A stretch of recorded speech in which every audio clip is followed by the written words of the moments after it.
কথা সাহিত্যিক বিভূতিভূষণ বন্দ্যোপাধ্যায়ের প্রথমা স্ত্রী গৌরী দেবীর বাড়ি এখন নবরূপে সাজানোর পরিকল্পনা নিয়েছে রাজ্য সরকার।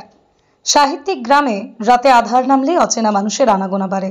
উত্তর চব্বিশ পরগনা বসিরহাট মহকুমার বসিরহাট ১ নম্বর ব্লকের ইটিন্ডা পানিতর গ্রাম পঞ্চায়েতে ভারত বাংলাদেশ সীমান্তবর্তী গ্রাম পানিতর, আর এই গ্রামের পাশ দিয়ে বয়ে গেছে ইছামতি নদী।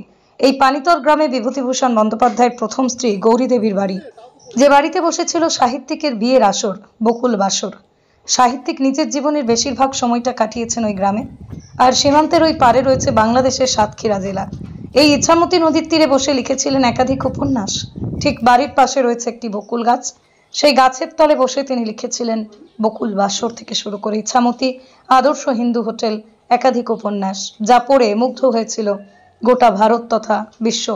আজও মাথা উঁচু করে দাঁড়িয়ে রয়েছে সেই বকুল গাছ, সেই দুর্গা মণ্ডপ, প্রচুর প্রাচীন ঐতিহ্য, যা আজও বইপ্রেমীদের মননে বহন করে চলেছে এক আলাদাই আবেগ।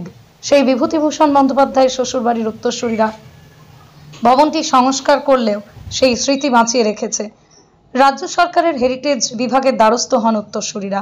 তার স্মৃতি বাঁচিয়ে রাখতে এই প্রজন্মের কাছে তুলে ধরতে পর্যটন কেন্দ্রের পাশাপাশি সীমান্ত গ্রামকে বিশ্বের কাছে তুলে ধরতে অর্থ বরাদ্দ করা হোক।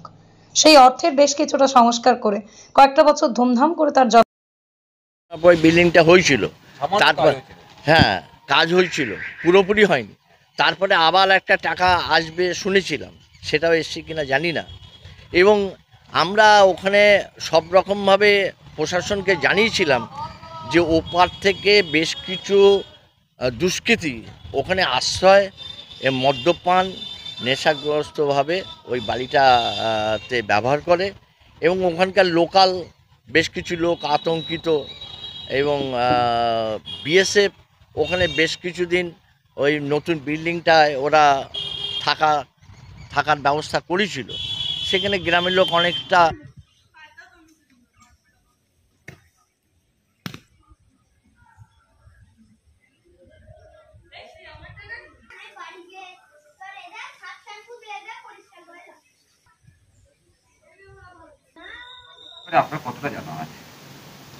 জানি, এটা আমি শুনেছি কিছু টাকা এসেছিল, এক্সাক্ট অ্যামাউন্টটা আমার খোঁজ নিয়ে বলতে হবে। কিছু কাজ হয়েছিল, এটা আমাকে ভালোভাবে খতিয়ে দেখে বলতে হবে। এটা তো আমার আসার আগে, অনেক আগেই আনা হয়েছে, খুব সম্ভবত মানে 19-20 বা 20-21 এসেছিল টাকাটা। আমাকে একটু খোঁজ নিয়ে বলতে হবে। এই ব্যাপারটা উঠছে, এটা কি প্রকাশ্যে আনা সম্ভব হবে? আমাকে তাহলে কথা বলতে হবে, জেলা প্রশাসনের কথা বলতে হবে।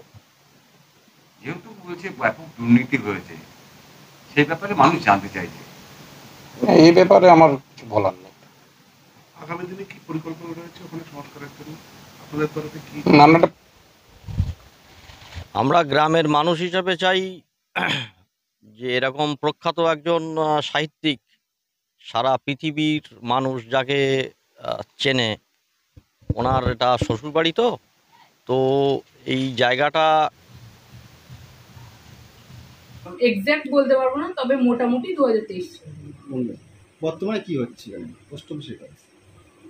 হ্যাঁ, এই দেখুন বাইরে তো দেওয়া আছে, দেখুন। আপনার নামটা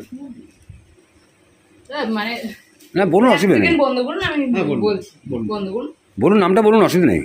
আপনি বন্ধ করুন, আমি বলছি। না না, আপনি এইভাবে তো অফিস টাইম দাঁড়ান, আপনি অফিস টাইম ঠিক আছে, আপনি লাইব্রেরির মধ্যে আপনি পোস্ট অফিস খুলে বসলেন, কে বললো আপনাকে দেখো করতে?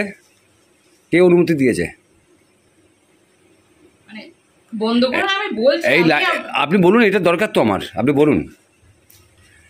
এইটা এই পোস্ট অফিস খোলার, এখানে কাজ করার অনুমতি আপনাকে কে দিয়েছে? কোনো জায়গাতে পেয়েছেন তো? হ্যাঁ, আমরা উপরে কথা বলেছি, ওখান থেকে বলেছে যে উপর বলতে কাকে বলেছেন? দেখুন, আমাদের এর মধ্যে আমরা কোনো লোককে ঢুকতে দেই না। শুধু কেন ঢুকতে দেবেন না? লাইব্রেরি সবার জন্য না, লাইব্রেরি তো লাইব্রেরিয়ান তো নেই। না না, লাইব্রেরি নেই মানে কি বলছেন আপনি? আমি জানি এখানেই বাড়ি, এইটাই জানি, আর এটা শ্বশুর বাড়ি, এইটাই জানি। তা আর আর লাস্টে আটটা জানি যে বকুলতলায় বসে উনি বই লিখতেন। এই ওই যে ভিতর বকুল গাছ, হ্যাঁ হ্যাঁ, ওই আপডালটা।